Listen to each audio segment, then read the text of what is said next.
Okay, shalom, shalom. Kwame Sha'ala Kolim La Yahweh, Bahashim Yahweh Shai, Bahashim Rahakadash. Double honors to our apostles and elders of Great Millstone who rule well, and that by the Spirit taught us this beautiful truth, and just want to take the water to all the H.I.M and Akwaf that's out here sincerely keeping the laws, the statutes, and commandments of Yahweh Bahashim Yahweh Shai to the best of their ability. This is Yachanan the Wach. Just coming at you with another quick lesson, praying that it's edifying by the Spirit. Now, if you've heard about this article, it's about 40 sources or so on this article where F-15 got shot down over Iran, right? They found one of the pilots. I guess they ejected, you know what I'm saying? But now they have a bounty out for this other pilot that hasn't been found yet. And hey, you know that boy gotta be fucking scared as shit. But anyway, let's get into a little bit of the article. Grab a couple of scriptures. Just warning the flock where we're at. We're praying that this thing go ahead and escalate. They can go ahead and get right, directly into this third world's war, which is World War III. Okay, but it says Iran launched a hunt for the U.S. crew whose jet, Iranian media said, had been shot down by the Islamic Republic Air Defense Systems Friday, deploying troops and offering a bounty. U.S. media reported U.S. Special Forces had rescued one of the two crew members, and a local official television station in that province aired footage of what it said was a wreckage of the downed plane. U.S. Central Command CENTCOM, responsible for military operations in the Middle East, did not immediately respond to the first such report in the war engulfing the region. The New York Times quoted U.S. and Israeli officials confirming Iranian claims to have shot down the fighter jet. The Wall Street Journal, Axios, and Reuters all reported that a search and rescue operation was underway by U.S. forces, with CBS later confirming that one of the two pilots were rescued by special forces. Okay, so they're saying it was unclear if it was an F-35 or F-15, but I think this is like the third one so far. I think the F-35s are a little bit more expensive than the F-15s, but it's like three different versions of that F-15. It says the prospects of U.S. pilots being alive on the run inside Iran during an ongoing conflict greatly raises the stakes for the United States in this conflict. Iranian officials called on civilians to be on the lookout for survivors. And why wouldn't they not be? Imagine that happened over the Iranian plane was shot down over America. All these fucking Americans, they're going to be looking for them. And then there's a bounty too. You get a reward too. Come on, bro. Okay, it says, Iran's Mizan news agency said that C-130 aircraft and 4 Black Hawk helicopters were looking for the pilot of a downed U.S. aircraft within Iran, and that Iranian forces are attempting to combat them. They're going to fuck them up too. It says, dear and honorable people of the province, I'm not going to even try and pronounce these names. If you capture the enemy pilot or pilots alive and hand them over to the police and military forces, you will receive a valuable reward and bonus, said an Iranian television reporter on the official local channel. The governor of Iran's province said whomever captured or killed the crew would be specially commended, according to the semi-official Iranian news agency. According to a Western fighter pilot, in the event of ejection over hostile territory, the first thing to do is to hide and to try to signal your position to your comrades. Okay, well, that's going to be a little hard to do, especially if you're in military fatigues. You don't look like the people of the region, especially if it's a so-called white man. They're going to know immediately. If it's a so-called black man, you stupid enough to have joined this man military, your ass is doofy as hell, and you deserve to get caught up. But you're going to stick out like a sore thumb either way. Because first off, Esau don't have no beards. You see? Esau don't grow no beards. As a matter of fact, Pete Hegseth, the Department of War, he talked about the beards. He don't want you to have no beard, being in the so-called white man's military. Well, okay, at least if you had a beard and you had darker color hair, you wasn't just some blonde, so-called blonde, blue-haired white guy You could probably, blend in if you were to get a change of clothes. But here you go, you a naked faced white man or a naked faced Jake. They're gonna know immediately who you are. You're gonna stick out like a sore thumb. The scripture says to have a beard. You got the Department of War, Pete Hegseth, quoting Bible scriptures, not knowing that King David had a beard. That was a custom. That's a part of our law of having beards. He didn't even want to greet so-called black men recently that had beard. You know what I'm saying? He didn't even want to greet soldiers that even had a smidgen of a 5 o'clock shadow on their face. So how are you going to blend in over there? How are you going to try? So, this guy is scared shitless, bro. And the Lord, he brings some fears upon you, man. Then I'm not sure what the hour is over there right now, but darkness hit. You don't have no food. You don't have no water. Because they not flying around with food and water in the damn plane. They is expecting to fly over, do their little route, and fly the fuck back to wherever it is. And then you got these doofies over there staying in hotels. They was talking about that. Matter of fact, I want to try and find that. Because the military bases have been fucked up. Then got fucked up over there from Iran tearing their shit up. That your military servicemen got to stay in hotels. And that's against the law. Because you bring, of course, more heat. You make the block hot. You got civilians that's in the city, civilians that's in the hotel, and here you go, you grouped up in there. How are you able to get to your weapons and stuff? You supposed to be on base where you able to just get down when it's time to get down. You stand in hotels.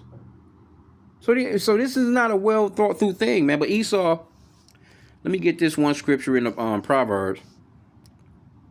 Esau is prideful as hell. He thought that he could roll off in there and pull that Venezuela shit, and it didn't work. Here you go, you talking about, oh yeah, we're gonna be over there for a week, 2 weeks. No, motherfucker, you going in on and this shit gonna carry on. Trump made that speech the other night. This shit is not gonna stop. It's not gonna stop. You people's gas is gonna go through the roof. They're gonna let you enjoy this little book, because these people don't give a fuck. You still gonna go and drive to your Easter egg hunts. You still gonna go and drive to church for Easter Sunday, and you're gonna pray for this place in the name of idolatrous sweet white baby Jesus is not gonna help you. This place is through. Proverbs 16:18. Pride goeth before destruction, and a haughty spirit before a fall. And that is Esau Edom, man. You so-called white people are prideful as fuck. Proverbs 11:2. When pride cometh, then cometh shame. Because America's looking stupid right now. And that's the reason why Trump, he don't want to get, he know that they're losing. He know that what he's doing is fucking up the world. He know that what they're doing is fucking up the economy. But he can't stop because of that ego he got. He can't say, okay, I fucked up. I lost. That's what pride is. See? But it says, when pride, Proverbs 11:2 again, when pride cometh, then cometh shame, but with the lowly is wisdom. These people are not lowly. They're not humble. That's the reason why when they fall, you got that braggadocious person, he just bragging. Look out, nobody can fuck with me, nobody can put, and then he get his ass knocked out. Everybody is ha ha ha, It's like the notorious movie of the hood, Friday, when Debo got his ass knocked out. Everybody wanted a lick on that guy, man.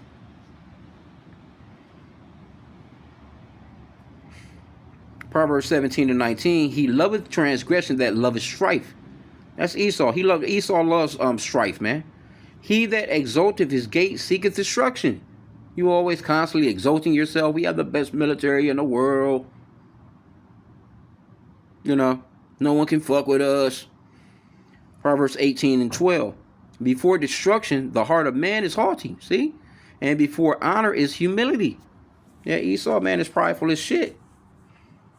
Proverbs 29:23. A man's pride shall bring him low. But honor shall uphold the humble in spirit. This is why we always explain, do what the scripture says, man. Be humble. Pray for humbleness. Pray for that spirit of being humble, man. It don't mean, you just, walking around with your damn head down and letting people kick your ass and fuck with you and stuff like that. You have to know that, okay, this is not by my might that I'm doing anything. You got to give all honor, glory, and praise to Yahweh Bashim Yahweh Shai, man.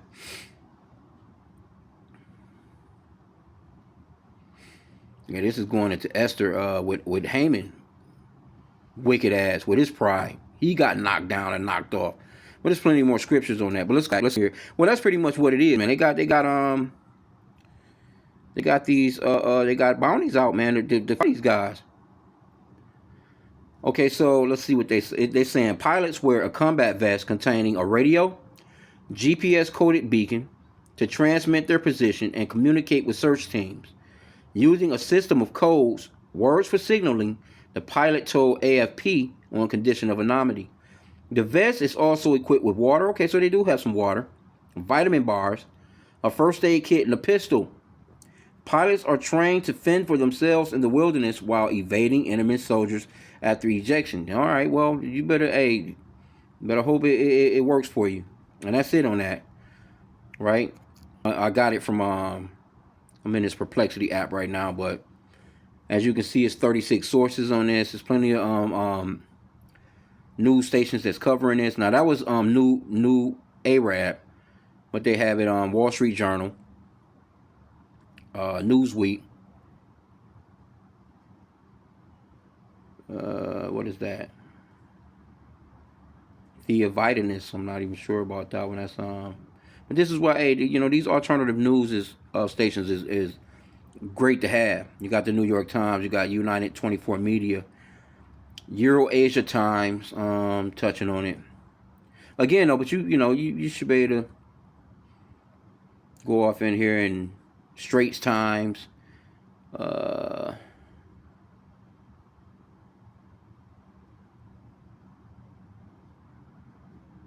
Okay, yeah, all right. So yeah. You can go to actually CENTCOM.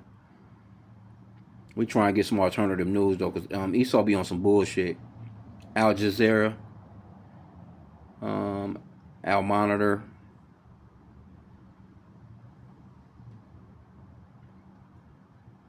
So who knows, man? They might find this guy, but then again, they might not. Hey, you could see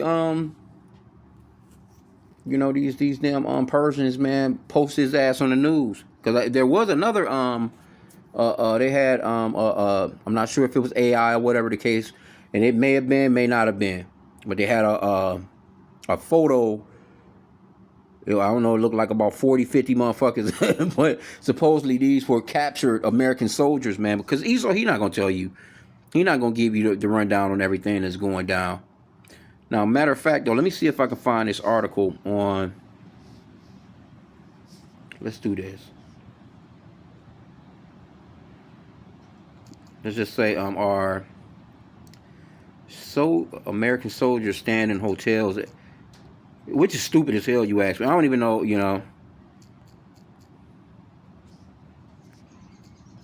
You're not on the base. You don't have, and then you have countries that are allies with America that are not allowing them to use their airspace, not allowing them to use the bases that they would normally use because they don't want them to do with this war.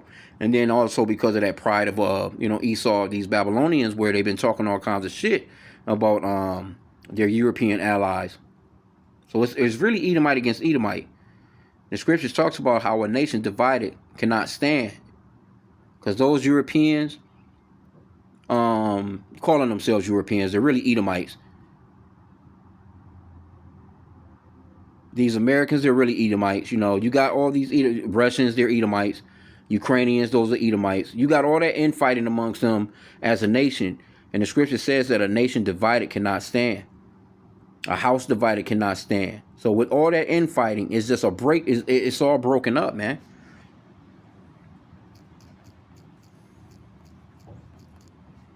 Let's see. I should have put the area. Yep, it says, yes. Some U.S. troops in the region have reportedly been moved to hotels and office buildings after attacks on bases, according to recent reports. The reporting says this is mainly a relocation for safety and operational reasons. Not that all American soldiers are staying in hotels. Well, yeah, you making the spot hot. I wouldn't even you making the spot hot. But I guess, and see that's Esau too, with that discord among brethren, because all the places that Iran is striking, they're all a part of, the Muslim, majority of it is Muslims. But you let these so-called white Christians come in there and build bases and shit in your shit, when y'all should be all together, one accord against these so-called white people, because they're your enemies. These people are not your friends. Look at all the discord. Look at all the corruption. Look at all the shit they got going on in your country.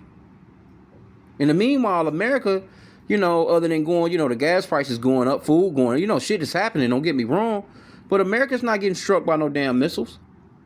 I mean, ultimately, it's going to, but America promised you these promises of protecting you, over there just sucking up all the damn oil and doing all the bullshit they doing. But you can clearly see they can't protect you. You getting hit you getting hit left and right. Iran over there letting them go, man. 360. This missiles flying north, south, east, and west, man. They circling that shit, man. So I didn't want to keep the lesson long, man. I just seen this. That pride goes before destruction. And that's the reason why. And we have to remain humble, stay humble. But the Lord will break your ass down, man. He will break you down. Always pray that the Lord will keep you humble, because only He can keep you humble. He can give you a prideful spirit and take your ass down. And that's exactly what's happening to Babylon the Great here, man, on modern day Egypt. And they've been making those videos and, the little cartoon videos, some Lego videos of Esau getting his ass blown in smithereens. But this dude is over there scared as shit, because a pistol ain't gonna help you. Them dudes, they dealing with more than pistols over there. They show up with them rifles with them clips and them long ass banana clips in them. That pistol ain't gonna do nothing for you. And then, of course, by the time you get your beacon out and they find out where you are, they got to come off in there and they're subject to getting their asses smoked. Because how are they going to extract you? How are they going to get you out of there? They're not just going to come in like, you know what I'm saying, and they just driving a damn car through the desert like it's a fucking Uber and pick you up. Nah, man, they going to have to fly some helicopters in there, fly something in there. They're going to have to do something. Fly some more jets over that bitch that might get shot down too. So you Edomites, man, y'all not looking, good right now, man. You stay at war. Here you go. It's your 250th anniversary, and you couldn't just chill and have a party. You back at war with the help of your Amalek, those fucking Israelis, man, spending all your damn money on that bullshit. Your American people suffering. Your whole damn country is caving. Everybody here obese as hell, sick as hell. You trying to raise the damn the military age to 42. Who the fuck, ain't nobody here really in shape at 42 in America? You done fucked them over with your food, your water. So everything that this man does, man, it backfires, man. The Lord, you're reaping what you sown, man. The Lord is not mocked. You reap destruction, you get destruction. It is what it is. You're not gonna get around that. All that up. Anyway, man, hey, continue to pray for the downfall of Esau, Edom's kingdom. With that, Shalom, Kum Yasha Allah, and a Bible ball.